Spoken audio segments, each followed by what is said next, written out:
김민재 저기로 가. 다이어 지시 받다. 미넨. 레버쿠젠의 0에서 3완패 오른쪽 화살표 리그 12연패. 초비상. 바이에른 뮌헨이 분데스리가 우승 결정전이었던 바이엘 공사 레버쿠젠 원정에서 참패를 당한 원인에는 턴오버 17회를 기록한 에릭 다이어의 끔찍한 수비가 있었다. 뮌헨은 11일 한국 시간 독일 레버쿠젠에 위치한 바이아레나에서 열린 2023에서 24시즌 독일 분데스리가 21라운드 레버쿠젠 원정에서 0에서 3으로 완패했다. 뮌헨은 16승 2무 3패, 승점 50으로 2위를 유지했다. 레버쿠젠은 17승 4무, 승점 55로 뮌헨과의 격차를 5점으로 벌리며 선두 자리를 지켰다. 2023 아시아 축구연맹 아시안컵을 치르고 돌아온 김민재가 풀타임 소화했지만 3골차 패배를 막지 못했다. 이 경기 전까지 뮌헨은 선두 레버쿠젠을 승점 2점 차로 바짝 뒤쫓고 있었다. 승리했다면 순위를 뒤집고 선두로 올라설 수 있었던 상황. 사실상 우승 결정전이었던 이번 맞대결에서 패배한 뮌헨은 리그 우승 가능성이 더욱 낮아졌다. 레버쿠젠은 현재 유럽 5대 리그에서 유일하게 무패 행진을 달리고 있다. 리그뿐만 아니라 모든 대회에서 무패를 기록하고 있다. 리그에서는 2경기 전까지 16승 4무로 패배가 없었다. 구단 역사상 첫 리그 우승을 향해 순항 중이었다. 반면 뮌헨의 분위기는 그다지 좋지 않았다. 지난 시즌 분데스리가 11년 연속 우승을 차지하는 데 성공하며 독일 최강자로서의 입지를 굳혔다. 과정이 순탄한 건 아니었다. 율리안 나겔스만 감독이 성적 부진으로 경질됐다. 현재 뮌헨을 이끌고 있는 토마스 투헬 감독이 지휘봉을 이어받았으나 DFB 포칼컵과 유럽축구연맹 챔피언스리그에서 탈락하며 트래블 기회를 놓쳤다. 리그에서도 부진이 이어져 최종 라운드까지 가서야 우승팀이 결정됐다. 뮌헨은 최종전서 쾰른의 승리를 거뒀고 선두였던 보루시아 도르트문트가 마인츠 05에 패하면서 극적으로 역전 우승에 성공했다. 쉽진 않았지만 리그 우승만큼은 어떻게든 해내는 팀이 뮌헨이었다. 이번 시즌에도 뮌헨이 우승을 차지할 거란 예상은 변함없었다. 그러나 맞대결 패배로 레버쿠젠과 격차가 5점까지 벌어지면서 우승 도전이 쉽지 않게 됐다. 그 원인에는 이번 겨울 새로 합류한 다이어의 형편없는 수비력이 있었다. 이날 레버쿠젠은 3-4-2의 2를 꺼내들었다. 루카시 흐라데츠키가 골문을 지켰다. 에드몽 탑소바, 요나탄 타, 피에로 인카피에가 103를 이뤘다. 요시프 스타니시치, 그라니트 자카, 로베르트 안드리히, 알렉스 그리말도가 중원을 구성했다. 네이선 텔러, 플로리안 비르츠가 2선에 위치했고 아민 아들리가 원톱으로 출격했다. 원정팀 뮌헨도 3에서 4-2에서 1로 맞섰다. 마누엘 노이어가 변함없이 골키퍼 장갑을 꼈다. 아시안컵에서 돌아온 김민재가 에릭 다이어 우파메카노와 함께 후방을 책임졌다. 신입생 사샤 보이와 레온 고레츠카, 알렉산다르 파블로비치, 누사이르 마즈라위가 중원에서 호흡을 맞췄고 자말 무시알라, 르로이 사네가 2선에서 원톱 해리 케인을 지원했다. 김민재와 다이어가 처음 선발 명단에 함께 포함되면서 호흡을 맞추게 됐다.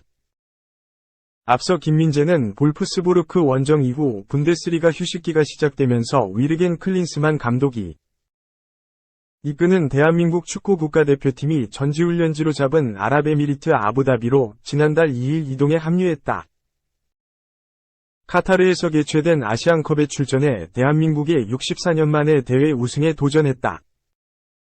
하지만 지난 3일 호주와의 8강전에서 대회 두 번째 경고를 받아 요르단과의 준결승전 출전이 불발됐다. 그는 관중석에서 요르단전을 지켜봤고 한국은 0에서 2로 패해 우승 도전에 실패했다.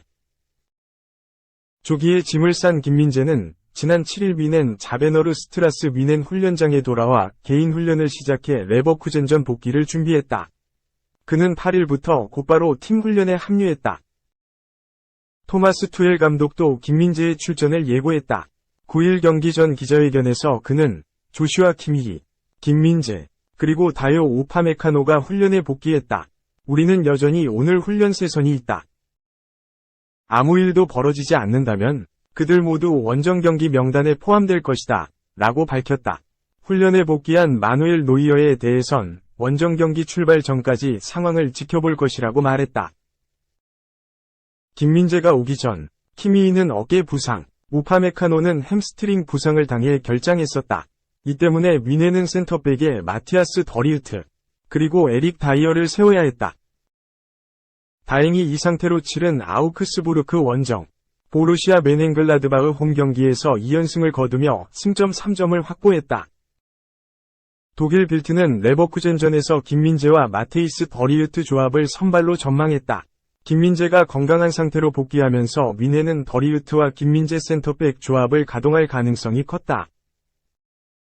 하지만 투엘 감독은 더리우트를 벤치로 내리고 김민재, 다이어, 우파메카노를 모두 선발로 내세우는 103 포메이션을 꺼내들었다. 최근 기세가 좋았던 데다가 김민재까지 합류한 미넨이었지만 무패를 달리던 레버쿠젠은 절대 쉽지 않은 상대였다. 레버쿠젠에게 이른 시간 선제골을 허용하며 끌려갔다. 이번 시즌 미넨에서 레버쿠젠으로 임대된 스타니시치가 비수를 꽂았다. 전반 18분 안드리히의 크로스를 박스 안 오른발 슈팅으로 연결해 골망을 갈랐다. 겨울 이적 시장에서 새롭게 합류한 보이가 스타니시치를 제대로 마크하지 못하면서 실점을 내줬다. 실점에 앞서 김민재가 보이에게 스타니시치를 마크할 것을 주문했지만 보이가 제대로 수비하지 못하면서 아쉽게 실점을 내줬다. 레버쿠젠의 흐름이 이어졌다. 전반 41분 자카의 패스를 받은 잉카피에가 중거리 슈팅을 시도했다. 골문 위로 벗어나긴 했지만 미네는 계속해서 기회를 내주며 끌려갔다. 전반 43분 마즈라위의 패스를 받은 사네가 오랜만에 슈팅까지 가져가 봤지만 위로 떴다. 추가 득점이 나오지 않으면서 레버쿠젠의 1에서 0 리드로 전반전이 종료됐다. 후반 시작과 함께 미넨이 완전히 무너졌다. 5분 만에 텔러의 패스를 받은 그리말도가 박스 안 왼발 슈팅으로 골망을 흔들어 2에서 0으로 점수를 벌렸다. 그리말도가 텔러와 원투 패스를 주고받는 사이 미넨 수비진은 아무 제어도 하지 못했다. 레버쿠젠은 후반 14분 박스 안에서 텔러가 김민재를 앞에 두고도 자신있게 슈팅을 때렸으나 노이어에게 막히면서 쐐기를 박지 못했다. 미넨은 파블로비치, 우파메카노를 불러들이고 토마스 뮬러, 유주와 키미히를 투입해 변화를 가져갔다. 후반 17분 사내의 크로스를 고레츠카가 헤더로 연결했으나 수비에 걸렸다. 후반 25분 마즈라위의 패스를 받아 무시알라가 오른발 슈팅을 때렸지만 이것마저도 수비에 가로막혔다. 후반 37분에는 교체 투입된 마티스 텔이 헤더를 시도했으나 골문을 살짝 벗어나면서 땅을 쳤다. 오히려 레버쿠젠이 승부에 쐐기를 박았다. 후반 42분 교체 투입된 프림평이 때린 슈팅은 골대를 강타하면서 득점으로 이어지진 않았지만 후반 추가 시간 노이어까지 올라온 미넨의 총공격을 막아낸 후 역습을 시도한 장면에서는 프림평이 빈 골대에 정확히 차 넣으며 3에서 0을 만들었다. 이로써 레버쿠젠이 홈에서 3골차 대승을 거두며 미넨과의 격차를 더욱 벌렸다. 축구 팬들은 이날 패배의 원인 중 하나로 다이어의 끔찍했던 수비력을 지목했다. 올겨울 토트넘 호스퍼를 떠나 미넨에 합류한 다이어는 이날 김민재와 처음으로 호흡을 맞췄다.